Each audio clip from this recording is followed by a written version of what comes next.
Chapter 3 of Allan and the Holy Flower. This recording is in the public domain. Allan and the Holy Flower by H. Rider Haggard. Chapter 3 Sir Alexander and Stephen.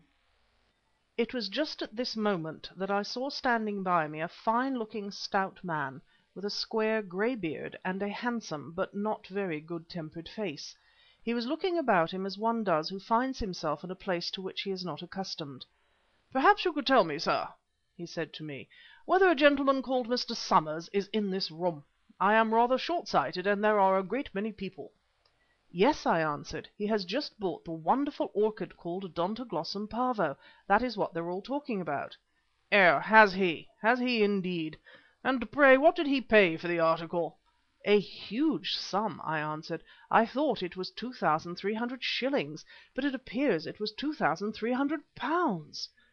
The handsome elderly gentleman grew very red in the face, so red that I thought he was going to have a fit. For a few moments he breathed heavily. A rival collector, I thought to myself, and went on with a story which, it occurred to me, might interest him. You see, the young gentleman was called away to an interview with his father. I heard him instruct his gardener, a man called Woodden, to buy the plant at any price. "At any price? Indeed.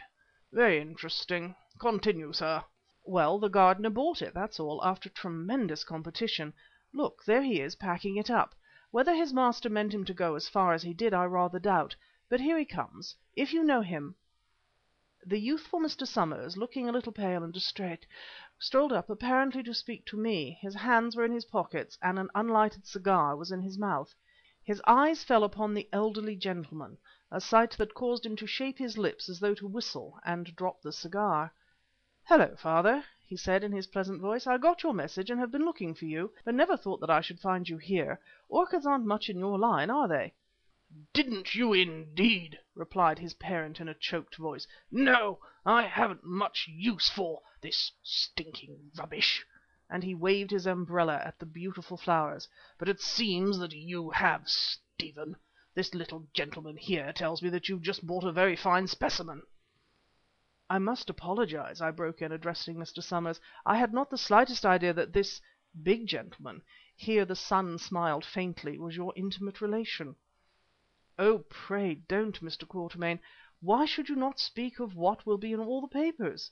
Yes, father, I have bought a very fine specimen, the finest known, or at least Woodden has on my behalf, while I was hunting for you, which comes to the same thing." "Indeed, Stephen, and what did you pay for this flower? I have heard a figure, but think that there must be some mistake." "I don't know what you heard, father, but it seems to have been knocked down to me at £2,300. It's a lot more than I can find, indeed, and I was going to ask you to lend me the money for the sake of the family credit, if not for my own. But we can talk about that afterwards."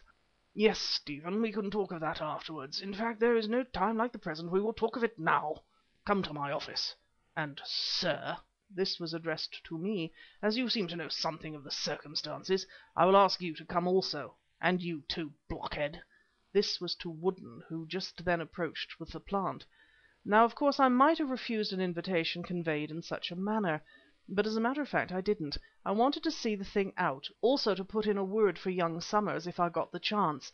So we all departed from that room, followed by a titter of amusement from those of the company who had overheard the conversation. In the street stood a splendid carriage and pair. A powdered footman opened its door. With a ferocious bow Sir Alexander motioned to me to enter, which I did, taking one of the back seats as it gave more room for my tin case. Then came Mr. Stephen, then Woodden, bundled in, holding the precious plant in front of him like a wand of office, and last of all Sir Alexander, having seen us safe, entered also. "Where to, sir?" asked the footman. "Office," he snapped, and we started. Four disappointed relatives in a funeral coach could not have been more silent. Our feelings seemed to be too deep for words. Sir Alexander, however, did make one remark, and to me. It was: "If you will remove the corner of that infernal tin box of yours from my ribs, I shall be obliged to you, sir." "Your pardon," I exclaimed, and in my efforts to be accommodating dropped it on his toe. I will not repeat the remark he made, but I may explain that he was gouty. His son suddenly became afflicted with a sense of the absurdity of the situation. He kicked me on the shin, he even dared to wink, and then began to swell visibly with suppressed laughter. I was in agony, for if he had exploded I do not know what would have happened. Fortunately at this moment the carriage stopped at the door of a fine office. Without waiting for the footman, Mr. Stephen bundled out and vanished into the building, I suppose to laugh in safety. Then I descended with the tin case, then, by command, followed Woodden with the flower, and lastly came Sir Alexander. "Stop here," he said to the coachman. "I shan't be long. Be so good as to follow me, Mr. What's-your-name, and you too, gardener." We followed, and found ourselves in a big room luxuriously furnished in a heavy kind of way. Sir Alexander Somers, I should explain, was an enormously opulent bullion broker, whatever a bullion broker may be. In this room Mr. Stephen was already established, indeed he was seated on the window sill swinging his leg. "Now we are alone and comfortable," growled Sir Alexander with sarcastic ferocity. "As the boa constrictor said to the rabbit in the cage," I remarked. I did not mean to say it, but I had grown nervous, and the thought leapt from my lips in words. Again Mr. Stephen began to swell. He turned his face to the window as though to contemplate the wall beyond, but I could see his shoulders shaking. A dim light of intelligence shone in Woodden's pale eyes. About 3 minutes later the joke got home. He gurgled something about boa constrictors and rabbits, and gave a short, loud laugh.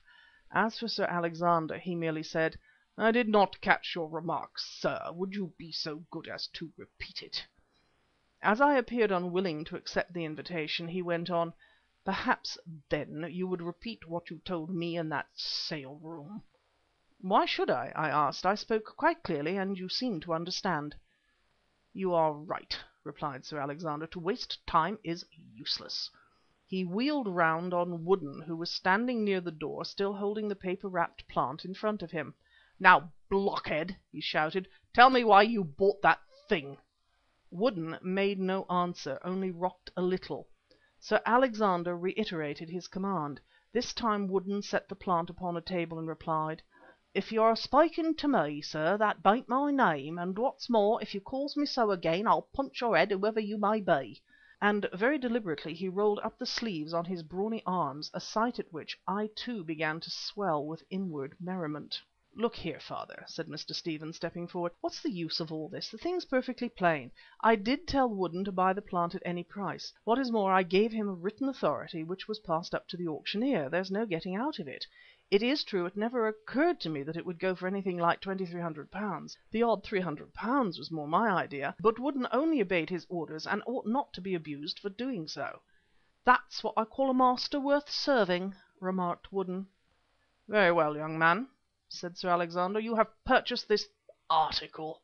Would you be so good as to tell me how you propose it should be paid for?"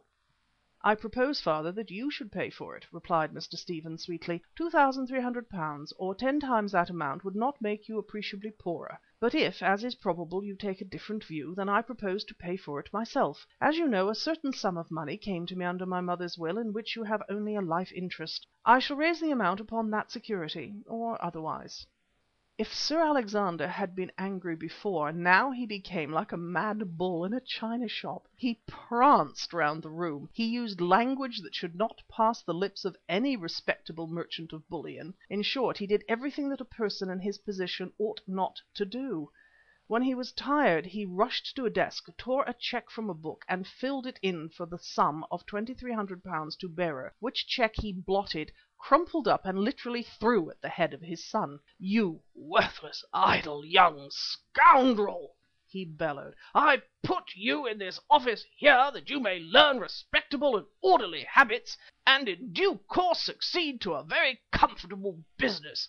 What happens? You don't take a ha'porth of interest in bullion broking, a subject of which I believe you to remain profoundly ignorant. You don't even spend your money, or rather my money, upon any gentlemanlike vice, such as horse racing or cards, or even well, never mind. Now you take to flowers, miserable beastly flowers, things that a cow eats and clerks grow in back gardens." "An ancient and Arcadian taste. Adam is supposed to have lived in a garden," I ventured to interpolate. "Perhaps you would ask your friend with the stubbly hair to remain quiet," snorted Sir Alexander. "I was about to add although for the sake of my name I meet your debts that I have had enough of this kind of thing. I disinherit you, or will do if I live till 4 p.m. when the lawyer's office shuts, for thank